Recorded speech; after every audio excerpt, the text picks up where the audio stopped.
ദൈവമേ നീ എന്നിൽ അനുദിനവും വളരണമേ, ഞാനോ കുറയണമേ.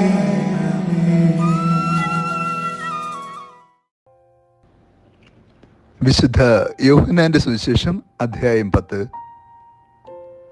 അക്കാലത്ത് ജെറുസലേമിൽ പ്രതിഷ്ഠയുടെ തിരുനാളായിരുന്നു.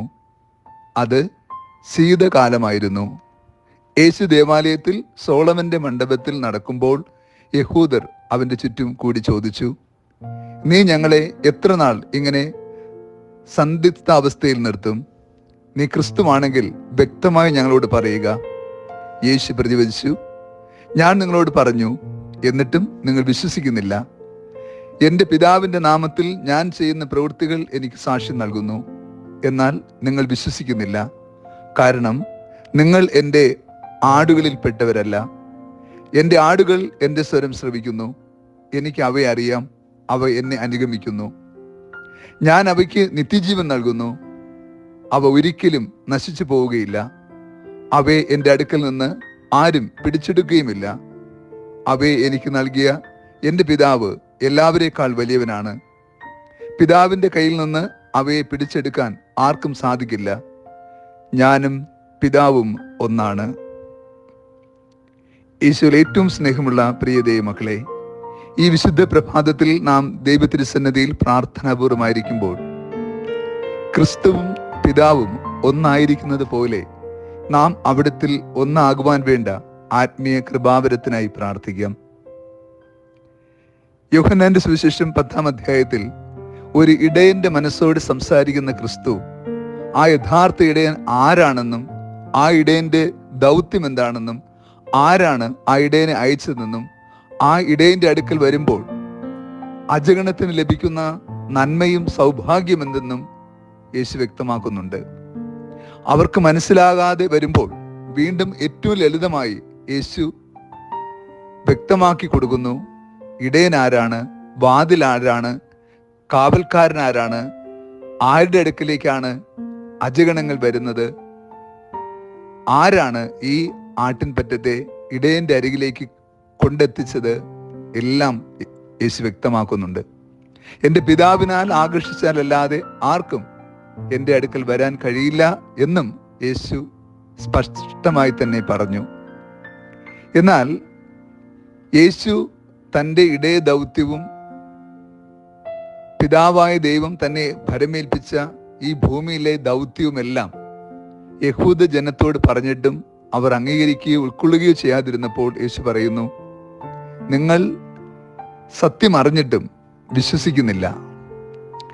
ഞാൻ പിതാവിനാൽ അയക്കപ്പെട്ടു എന്ന് പറഞ്ഞിട്ടും നിങ്ങൾ അംഗീകരിക്കുന്നില്ല. എൻ്റെ സാക്ഷ്യം നിങ്ങൾ സ്വീകരിക്കുന്നില്ല. നിങ്ങൾ എൻ്റെ ആടുകൾ അല്ല. എൻ്റെ ആടുകൾക്ക് എൻ്റെ സ്വരം അറിയാം. എനിക്ക് അവയെ അറിയാം. അവ എന്നെ അനുഗമിക്കുന്നു. ഞാൻ അവയ്ക്ക് നിത്യജീവൻ നൽകുന്നു.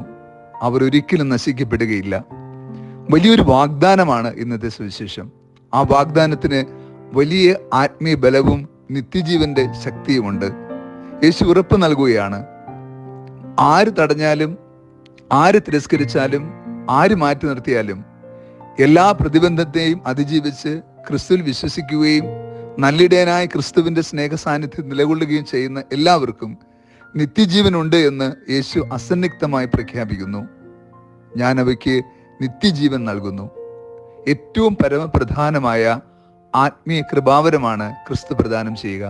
ഈ ഭൂമിയിൽ മറ്റാർക്കും നൽകാൻ കഴിയാത്ത ആ സ്വർഗീയ നന്മ സ്വീകരിക്കാൻ നമുക്ക് ലഭിക്കേണ്ട ഏക യോഗ്യത കർത്താവായ യേശു ക്രിസ്തുവിൽ വിശ്വസിക്കുക എന്നത് മാത്രമാണ്.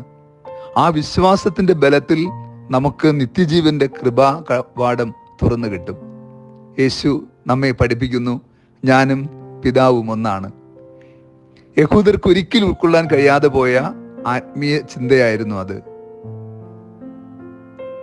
യേശുവിനെ കല്ലെറിയാൻ പരിശ്രമിക്കുന്നതും യേശുവിനെ യഹൂദ സമൂഹത്തിൽ നിന്ന് പുറത്താക്കാൻ പരിശ്രമിക്കുന്നതും യേശുവിനെ ഏറ്റവും നിന്ദ്യമായ മരണത്തിന് വിധിക്കുവാൻ കാരണമാകുന്നത് പോലും യേശുവിൻ്റെ ഈ പ്രഖ്യാപനമാണ്. സത്യം പ്രഖ്യാപിച്ചപ്പോൾ സ്വർഗത്തിൻ്റെ കൃപാവരത്തിൻ്റെ പൂർണ്ണത ലോകത്തെ അറിയിച്ചപ്പോൾ യേശു എല്ലാവരും തിരസ്കരിക്കപ്പെട്ടു.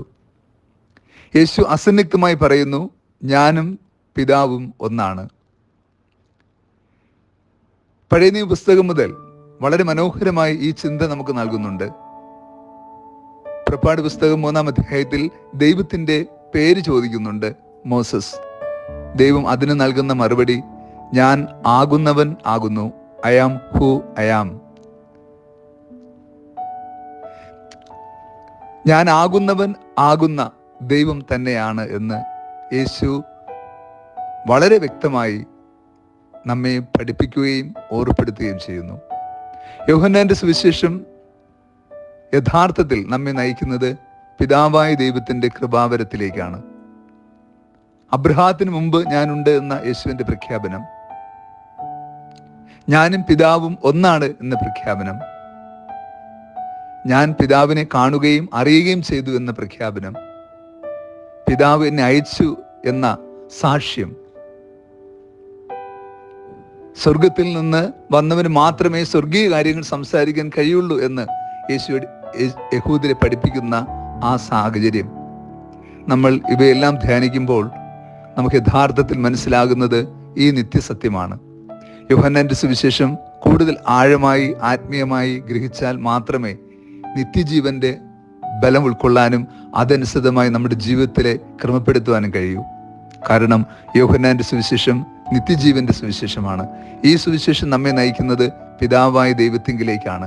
അതാരാണ്, എങ്ങനെയാണ് എന്ന് ക്രിസ്തു ഓരോ ഉപമകളിലൂടെ, പഠനങ്ങളിലൂടെ, അടയാളങ്ങളിലൂടെ യേശു സാക്ഷ്യപ്പെടുത്തുകയാണ് ഈ സുവിശേഷത്തിലൂടെ. ഞാൻ നല്ല ഇടയനാണ്, ഇടയൻ ആടുകൾക്ക് വേണ്ടി ജീവൻ ബലിയർപ്പിക്കുന്നു. ക്രിസ്തു പറഞ്ഞ വാക്കുകളെല്ലാം ജീവിതത്തിൽ പ്രാവർത്തികമാക്കിക്കൊണ്ട് തന്നെ പിതാവിൻ്റെ ഹിതം നിറവേറ്റി പിതാവിൻ്റെ സ്നേഹം ലോകത്തിന് വെളിപ്പെടുത്തി തന്നു. നമുക്ക് ആ സ്നേഹബലത്തിൽ ജീവിക്കുവാൻ വേണ്ട ആത്മീയ കൃപാവരം നൽകണമേ എന്ന് ഈ ദിനം പ്രാർത്ഥിക്കാം. കർത്താവ് നിങ്ങളോട് കൂടെ. സർവശക്തനായ ദൈവം പിതാവും പുത്രനും പരിശുദ്ധാത്മാവും നമ്മെ സമൃദ്ധമായി അനുഗ്രഹിച്ച് ആശീർവദിക്കുമാറാകട്ടെ. ആമേൻ.